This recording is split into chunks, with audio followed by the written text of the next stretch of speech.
Legends say skinwalkers are witches cursed to wear the flesh of beasts. They move like shadows, mimic the voices of the living, and wait in the dark for those foolish enough to listen. In the Appalachian mountains, soldiers swore they weren't alone. Something too tall, too fast, too wrong stalked them through the trees. It whispered in their voices, it pressed against their tents at night.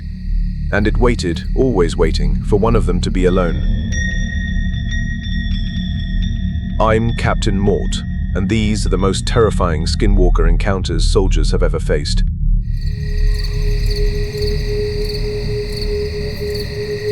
We were stationed in a quiet stretch of Appalachia, just a temporary camp carved out in a clearing between ridgelines. Nights there were heavy with silence, broken only by insects and the occasional whip-poor-will.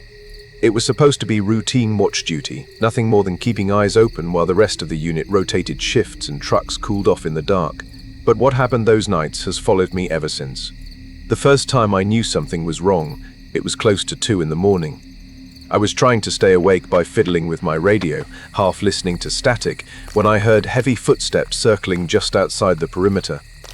At first, I thought it was one of the guys sneaking around to mess with me, but the crunch of boots, or what I thought were boots, moved slower, heavier, like something trying to imitate walking but not quite getting it right. The darkness in those woods pressed in thick, and I couldn't see beyond the faint glow of our floodlights. I raised my rifle, whispered into comms, but no one answered. It was just me with the sound of those steps. Then came the scraping at the canvas wall of our tent, the unmistakable tug at the flap like fingers trying to pull it open. I froze, pulse hammering. I wanted to shout, but something in me said to stay still. After a few seconds it stopped, leaving only the ringing in my ears. By the time I woke the others, nothing was there. They chalked it up to a raccoon or bear, said I was jumpy from the long watch. But I knew better. The next morning, things seemed normal. We broke down MREs for breakfast and double-checked gear. To shake it off, I joined 2 others on a short patrol with the Humvee, just circling a few trails around camp. Our squad dog, a shepherd mix named Rex, rode with us. Every few minutes he'd stiffen, hackles raised, staring into the tree line as though something was following. I tugged at his leash when we stopped, and that's when I noticed what he was staring at. Half hidden behind a pine was a tall figure, black against black, too still, too deliberate. It was leaning out from the tree, one hand pressed against the trunk, its head cocked at us. I swear it was watching. I blinked, looked again, and it was gone. No sound of retreat, no snapping branches, just gone. When I told the others, they laughed it off, said it was a deer. But I saw the way their smiles didn't reach their eyes. They'd heard my story from the night before. The pattern was sinking in. That evening, I tried to write it off. We watched a movie off a laptop, played cards, tried to keep our heads clear.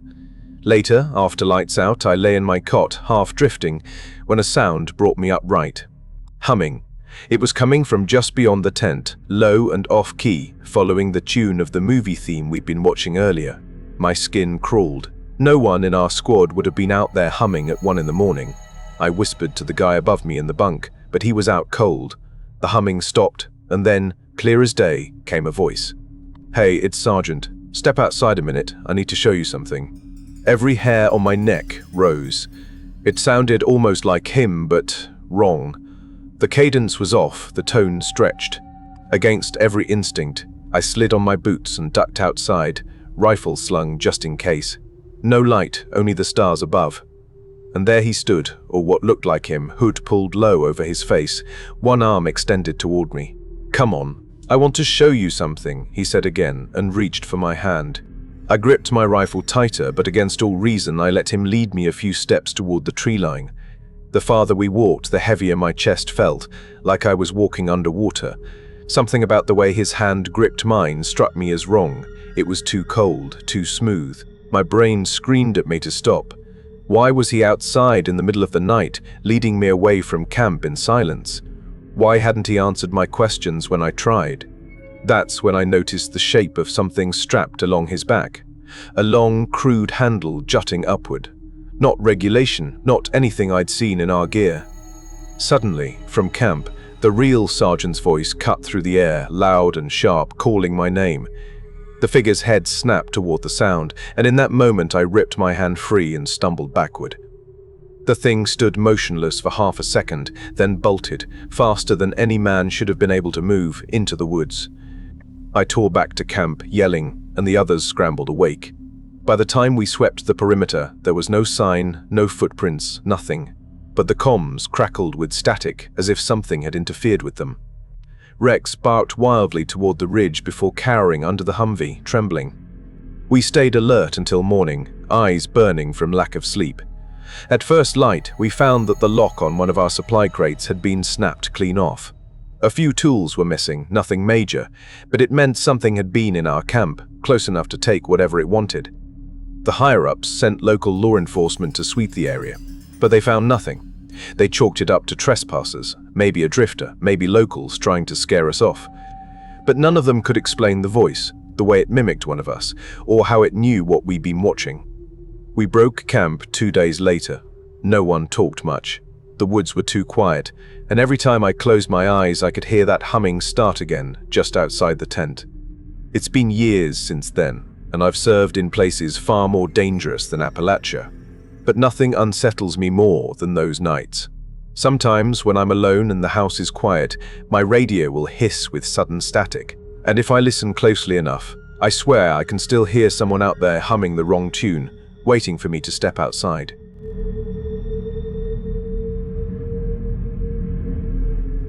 It was a couple of years back. I was stationed in the Appalachians. Our unit had been sent to run security sweeps along the back roads. We kept watch on supply convoys, made sure no one was setting up ambushes in the hills. Nights out there were something else. Thick forests pressing against the road, stretches of blacktop that felt endless, and a silence so heavy you'd swear the woods were listening. I had done plenty of patrols, but this one still lingers in my head. We were rolling in a Humvee, 4 of us inside, headlights carving a tunnel through the dark. It was close to 2 in the morning, that strange hour when fatigue makes every shadow look alive. I sat in the passenger seat, nodding off between radio checks. Then I caught movement in the side mirror. A figure, just outside the tree line. It wasn't moving like a deer or a bear. It was upright, pacing us, keeping stride even though we were moving at 30 miles an hour. I leaned forward for a better look. The thing slipped back into the dark. I told Lopez, the driver, to slow it down. He muttered that my eyes were playing tricks, but when he eased off the speed, the others saw it too. Something was there, darting between the trees, never too far behind, never too close. It felt like we were being escorted. No one wanted to say the word, but we all knew the stories. Skinwalkers, old mountain tales, the kind of thing you laugh at around a campfire, until the woods go quiet, and you're the only ones out there. We pulled into a small clearing near an old service road, needed to check in over radio. The convoy was a few miles back, so we had time. The clearing held an abandoned ranger shack, half-collapsed walls, no lights, just moonlight spilling over the roof. As soon as the Humvee stopped, the woods went silent. No crickets, no wind, nothing. That silence was worse than seeing the thing. Because dead quiet meant the forest was scared too. Lopez got out first, rifle hanging low, stretched his legs. I followed, pretending I needed to piss just to calm my nerves. Then I saw it. A shape crouched near the tree line. At first, I thought it was one of ours, Jenkins or Morris maybe. But then it stood, taller than any of us, shoulders hunched, arms too long, head cocked sideways, like it was studying us. I froze. Whispered for Lopez to look. His flashlight beam swung. The shape darted back into the brush. Not a sound. We piled back into the Humvee. None of us said much, but the air was tight with panic we didn't want to admit. The rest of the ride to camp was uneventful, or at least we told ourselves it was, but that wasn't the end. Later that night, back at base camp, I woke to footsteps. Outside my tent, slow, deliberate, circling. I thought it was one of the guys on guard duty, until I heard the breathing. Heavy, raspy, like someone trying too hard to sound human. I stayed still, clutching my rifle, listening. The steps dragged past the tent, stopped, right behind my head. The canvas pressed inward, like a hand was testing it. I didn't move, didn't breathe. After a few minutes, it drifted away, fading into the tree line. The next morning we found tracks near the perimeter, not boot prints, bare feet, but elongated, twisted, too deep for a normal man. Like whatever made them weighed twice what it should. Jenkins swore he saw something by the fuel dump. A shadow crawling on all fours, then standing upright, walking off. We laughed it off, because that's what soldiers do, but none of us really believed our own laughter. A week later, another sweep. Radio chatter cut out for a full hour. Every channel, nothing but static. When it finally cleared, we caught a fragment, not one of ours. It was our call signs, repeated back in a voice that didn't belong to any man in the unit. The words were broken, dragged out, like someone learning how to sound like us. We never figured out where it came from. We finished that rotation without losing anyone, but the woods never felt the same. Even now, I can't drive a mountain road at night without checking the tree line. Sometimes I see something in the mirror, too tall, too fast, keeping pace just out of reach. And sometimes when I leave the window cracked at night, I hear breathing outside, slow, steady, waiting for me to look. That's the part that sticks. It never rushed us, never attacked, just followed, always waiting.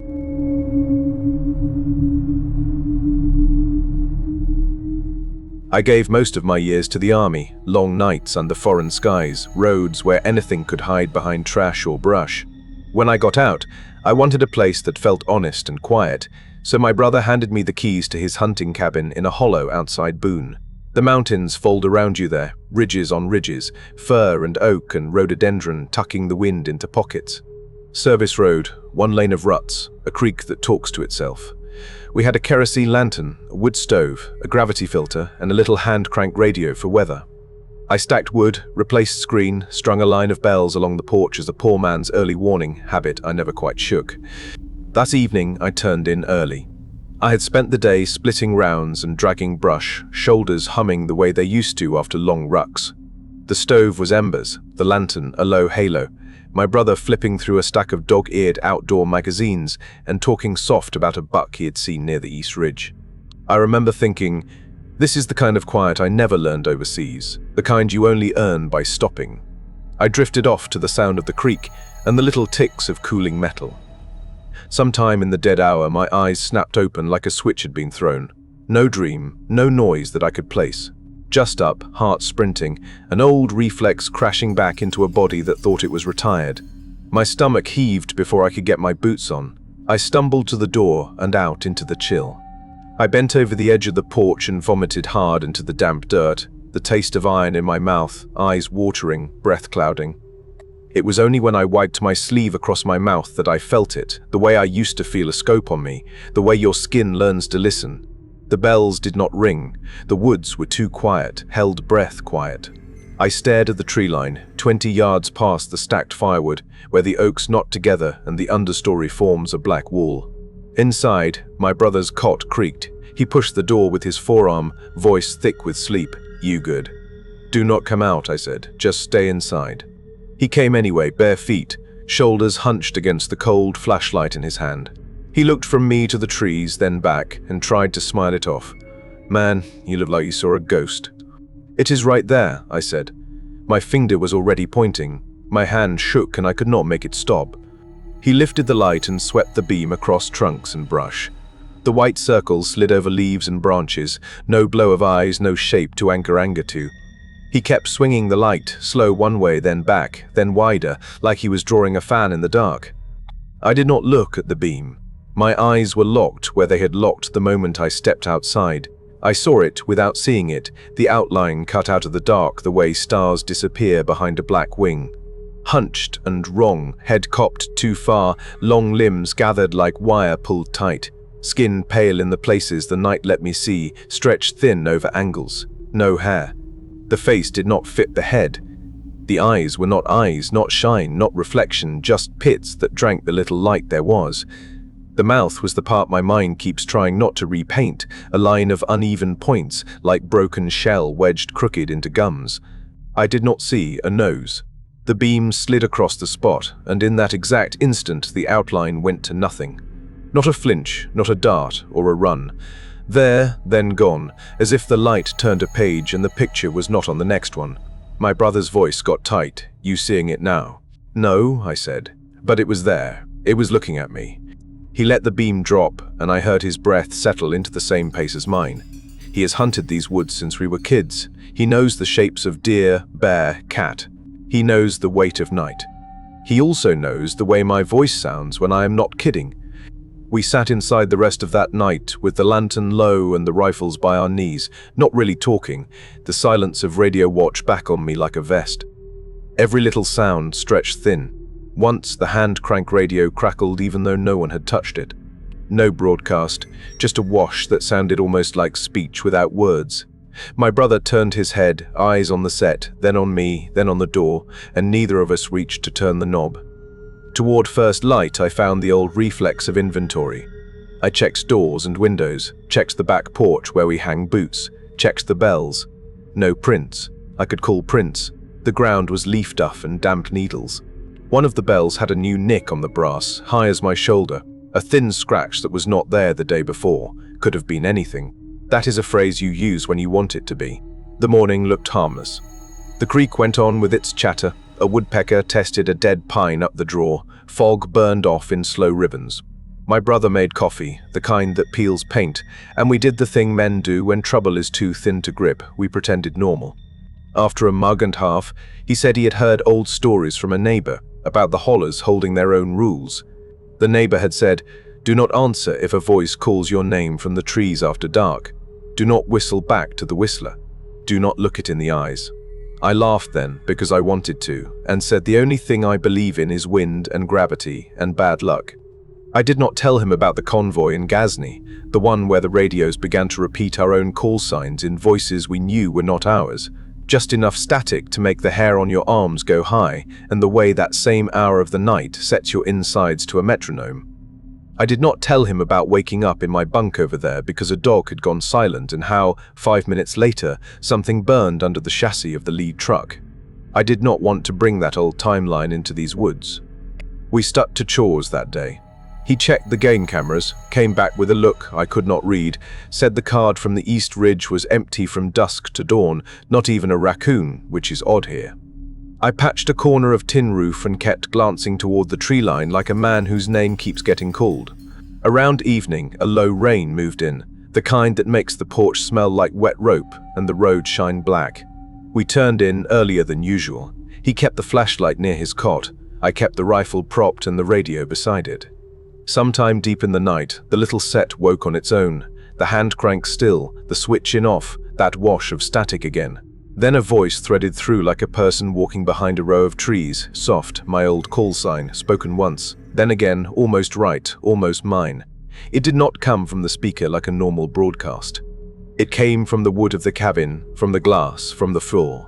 My brother sat up fast, eyes wide in the dim. "You hear that?" "Do not answer," I said. "Do not say anything." The floorboards on the porch sighed, light, then lighter, as if weight did not understand itself. The bells did not ring. A smell came with it, wet rock and something faintly sweet and spoiled. The dog down the road began to howl, long and low, then cut off like a hand over a mouth. The voice said, my call sign again, and added my brother's name, almost right, the vowels strange, like someone learning the shape of a word by feeling it. We stared at the door.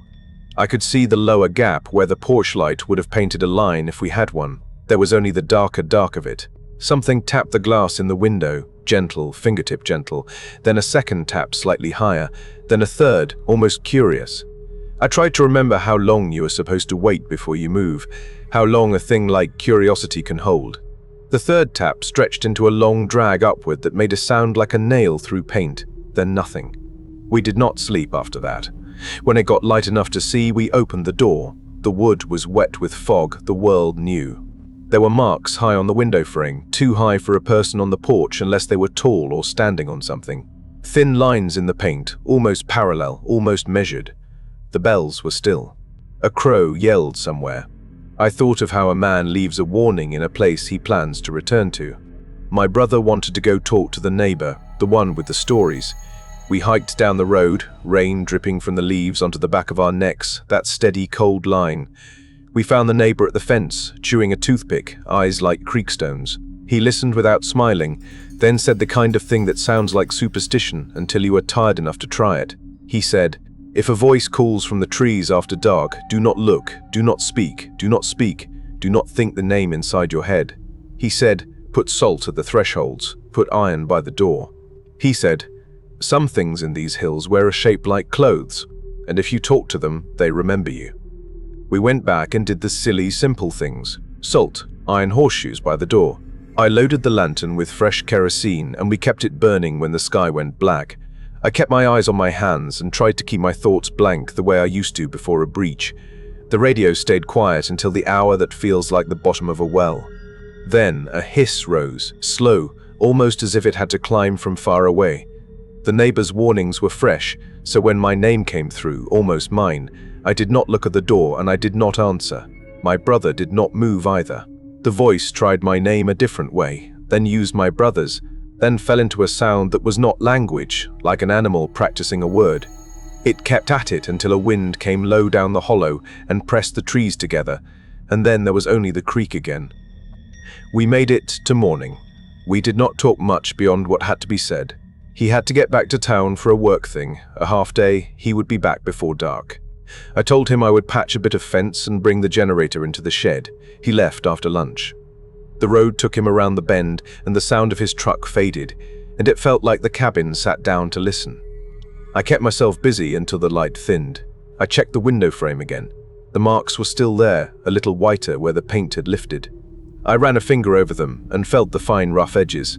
In the last hour before dusk, I heard my brother's truck on the road, the engine I know, the way he taps the horn once. I opened the door and called to him. The road was empty. The horn sounded again, closer, once. I stepped to the porch rail. The road stayed empty. Another sound came, a laugh like his, just a breath of it. Then birds exploded from the trees all at once as if someone had tossed a net. I went inside and shut the door and put the rifle on the table and sat with my hands flat. The radio remained quiet, which somehow felt worse.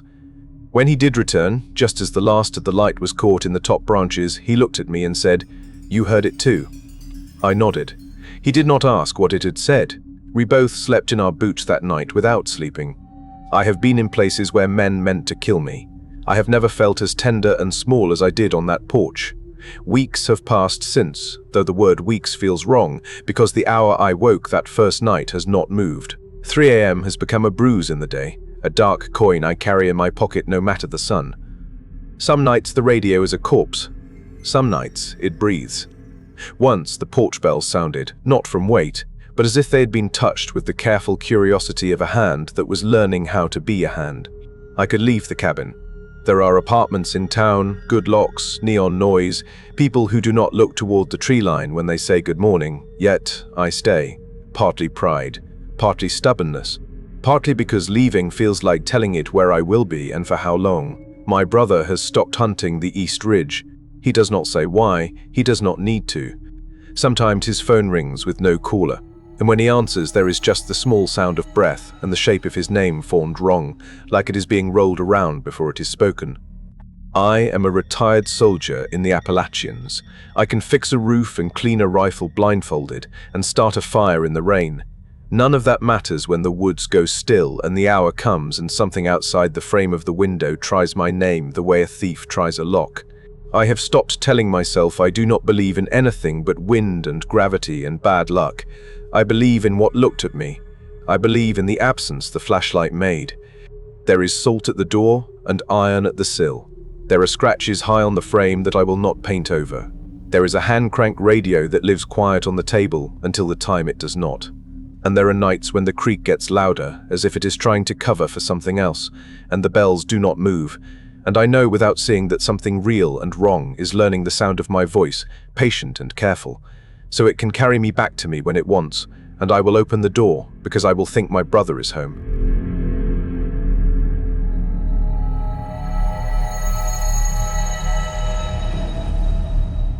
We were stationed outside a shuttered coal mine in the Appalachian hills, running a routine night patrol that had already dragged on too long.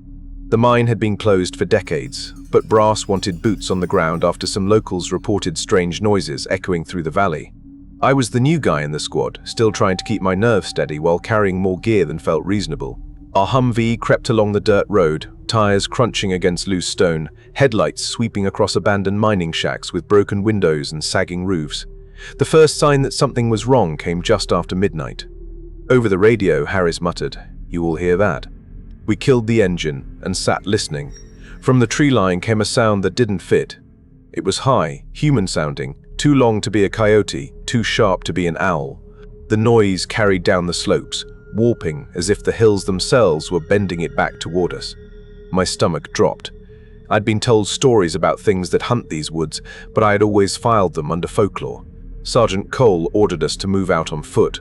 We spread into a staggered formation, boots sinking into damp leaves, rifles up.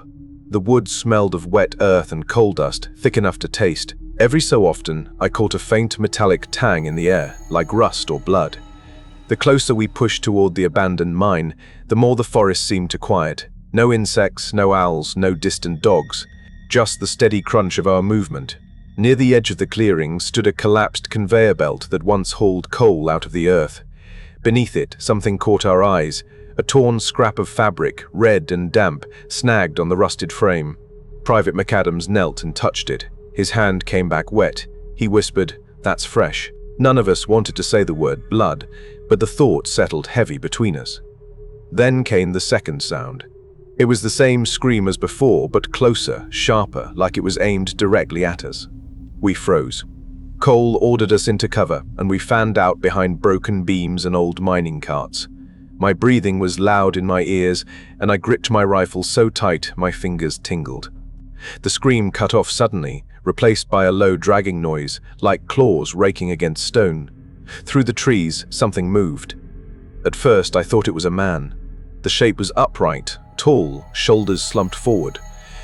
But then it shifted wrong, jerking like it had forgotten how joints were supposed to bend. McAdams whispered, No, that ain't right." His voice cracked like he was trying not to believe his own eyes. The figure paused at the tree line, and in the faint glow of our night vision, I saw it tilt its head. When it opened its mouth, the same scream ripped out, the same pitch and length as before. Exact. Like it was playing back a recording of itself. Cole snapped us out of it. Weapons up, we fired into the trees, flashes lighting up the clearing. The shape collapsed backward into the brush, and for a moment, relief surged through me. But the forest didn't return to normal. No birds startled, no branches cracked in retreat, just silence. When the smoke cleared, the thing was gone. No blood, no body, no prints in the dirt where it had stood. We regrouped, tension straining every word over comms. Cole decided we'd circle back toward the vehicles. As we moved, though, something trailed us. Branches shifted just out of sight. Rocks clattered down slopes, though none of us touched them. Harris cursed under his breath, swearing he heard his own name whispered from the trees. The final straw came half a mile from the Humvee. From the brush ahead stepped Harris, or at least something wearing Harris's face. Same height, same uniform, but its eyes shone pale like animal eyes in a spotlight. The real Harris was behind me, muttering, "Oh God," over and over. The imitation tilted its head the same way we'd seen before, and let out the exact same scream again. Cole didn't wait. He ordered us to unload. The doppelganger dropped instantly, but again, when we advanced, there was nothing on the ground. We made it back to the vehicles without speaking. Every one of us felt watched, like the hills were holding their breath. We drove until dawn before stopping, nerves shredded, fingers stiff from clutching rifles all night. Command logged it as an unverified hostile encounter. That's the official line. But I know what I saw. Weeks later, after we rotated out, I got a call from McAdams. His voice was low, tired. He said he'd been hearing the scream again, even back home, far from Appalachia. Sometimes it came through his radio when no one else was on comms. Sometimes it drifted in through his open window at night. He swore he saw a shape across the street last week, standing under a broken streetlight, watching. I don't camp anymore. I don't hike, don't volunteer for patrols near forests. But every so often, when I'm alone and it's quiet, I hear the hills again. That same scream stretching across the valley, flat and unbroken. And I know the mine wasn't the last place it followed us.